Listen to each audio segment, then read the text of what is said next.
Good morning. I was able to go to a coin show, not this weekend, but the previous weekend.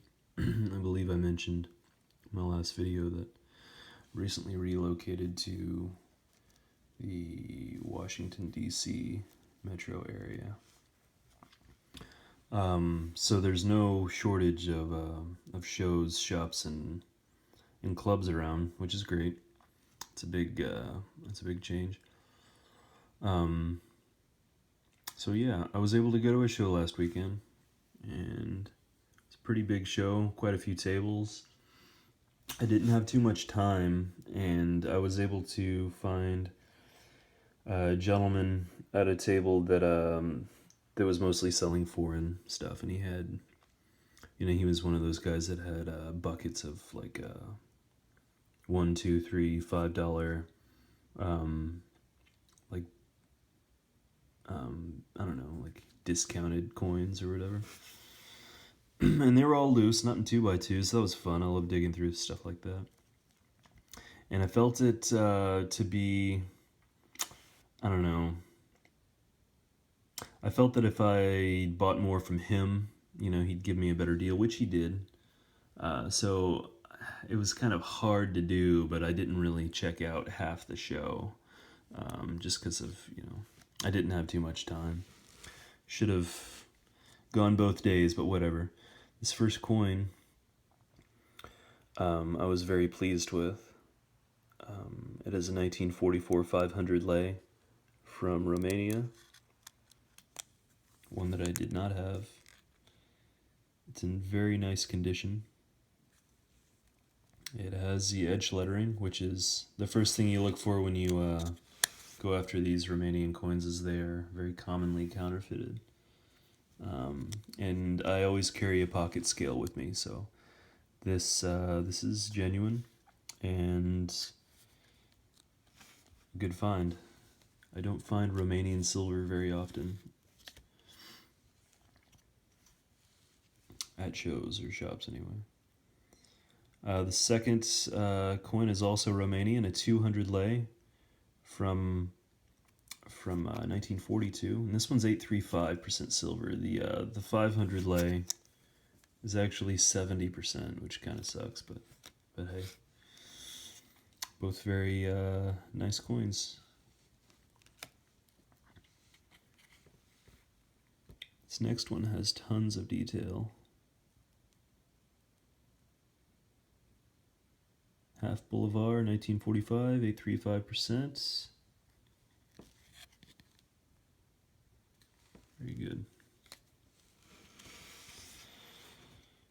I don't come across Dominican Republic coins very often, and this guy had, I don't know, maybe 5 or 6 in, the various buckets that he had on his table. This was the nicest by far. It's 90% silver, about the size of a U.S. quarter, and it's very happy to pick that up. 1935 half crown from New Zealand. This is the better date in the series, with only 612,000 minted. This is a very nice example. It's very dirty, but it has no real problems, no rim dings or scratches or anything.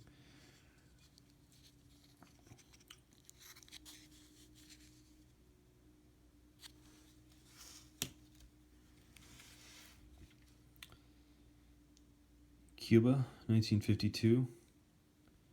It appears to be a 50th anniversary of independence, or I don't know, liberation, or whatever the hell. It's kind of embarrassing. I should know more about Cuban history, but I do not. Gonna have to do a little bit more research on this coin, but I thought it was beautiful, and I don't come across Cuban coins very often. So, and in the same bucket, found this one. Yeah,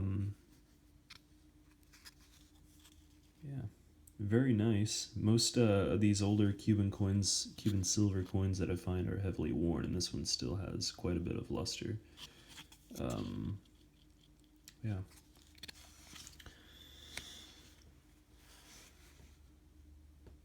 I'm not entirely sure if I have this date. I've got tons of these 5-cent Canadian pieces, but I buy them whenever I can because they're not so common, really. And when I find them, they're a lot more heavily worn than this. So anytime I find a decent one, I will pick it up. And unfortunately, Victoria's got a huge scratch on her cheek, which I did not notice until now, but that's okay. It's probably a duplicate anyway. I'm not sure. I'll have to go back and look. 1962 1/10 Balboa, 90% from Panama. I've always liked this coin.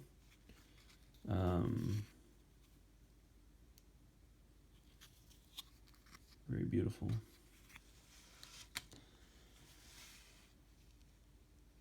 This is a very nice example of this 10 franc coin. There are, as you can see, over 40 million of them minted. So they're not worth very much. Just its weight in silver. But this one has no flaws really. There's one little nick right there in the back of her neck, and that big black spot of toning. But other than that, this is a very nice coin, and to get it for just over spot, I was very pleased.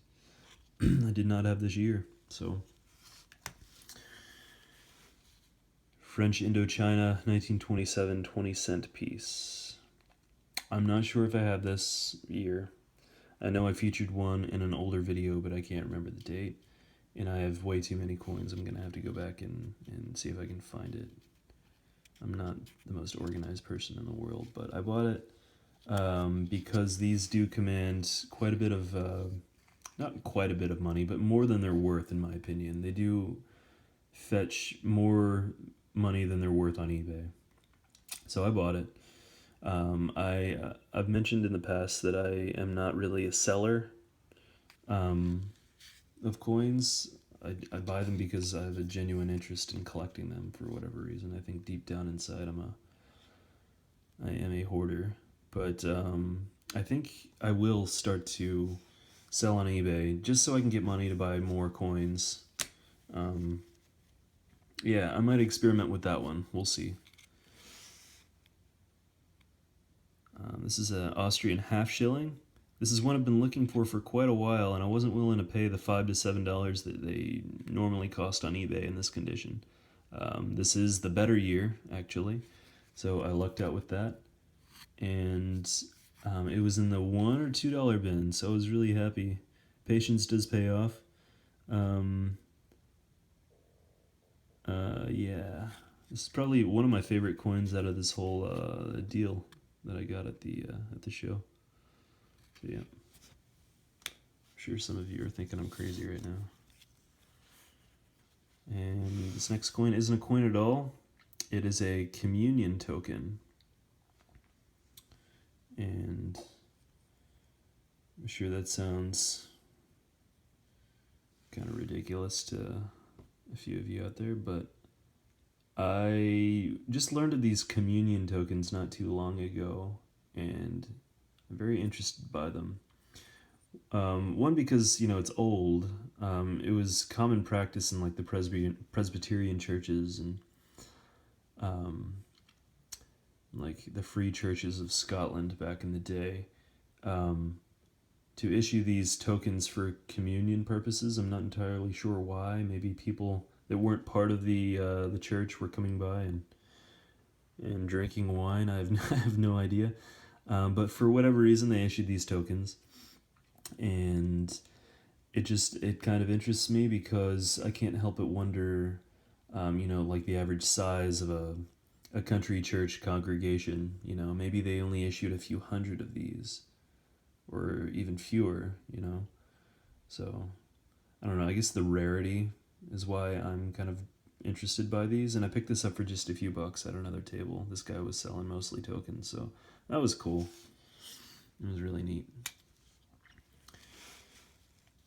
1972 F, 5 marks, Germany. I think I got this for just over spot, like just over, and it's looks almost uncirculated. Not really, but it's in nice condition. Better condition than the average one of these 5 mark coins that you'll find floating around for, well above spot too. For whatever reason on eBay, these cost a lot more.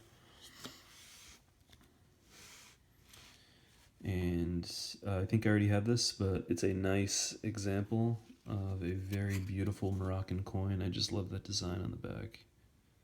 Very neat. Couldn't leave it behind. This is a Japanese silver coin. I made an effort a while back to learn how to read these Japanese coins so I can, catalog them properly and research them. But I have dumped all of that knowledge that I worked for quite a while to acquire, so I'm going to have to relearn all of that stuff and figure out a date on this coin. If anyone knows, please let me know. It'd make it a little easier for me. This is just a 1902 3-pence coin with spots, but it was in the dollar bin, and it was a good deal. I can't remember if I have this year, but it's a florin from New Zealand, 1933, 50% silver, and couldn't pass the steel up either. I'll have to check the New Zealand section. This is a gorgeous 1-mark coin from 1914. Very nice coin, except for the fact that it has this big black spot, which is kind of upsetting, but oh well. 1952 Lebanese coin. I think I've mentioned this in another video, but I don't know why the Kraus catalog calls these piastres. I know it says piastres right there on the coin, but the Arabs call it, it says clearly 50 karashan. So why'd they translate it to piastre? Whatever. I'll never know. But I guess it's not Kraus's fault for making that mistake in the catalog, because it comes out and calls it a piastre right here on the coin. I don't know. I'm going to have to do some research on that. It kind of bugs me. And I'm not sure if I had this year. I think I do. But it was a good deal out of that. I think it was a $2 bucket. And I'm not even sure. It's probably not even worth $2 in melt, but thought it was a good deal. So, but this was a very nice find. I was really happy to find this. A 5 karouche, or 5 piastres, again, they call it a piastre. But this is 833% silver, which is kind of strange. It's a strange composition, but a very beautiful coin, and not so common to find for melt. I've seen these fetch a little higher on eBay and on other auction sites, so that was really good. Yeah, one of my favorite finds from the show. And I think I showed one of these on my last video or 2 videos ago, but these aren't silver. This is a 1929 Panamanian 2.5 cent or centésimos.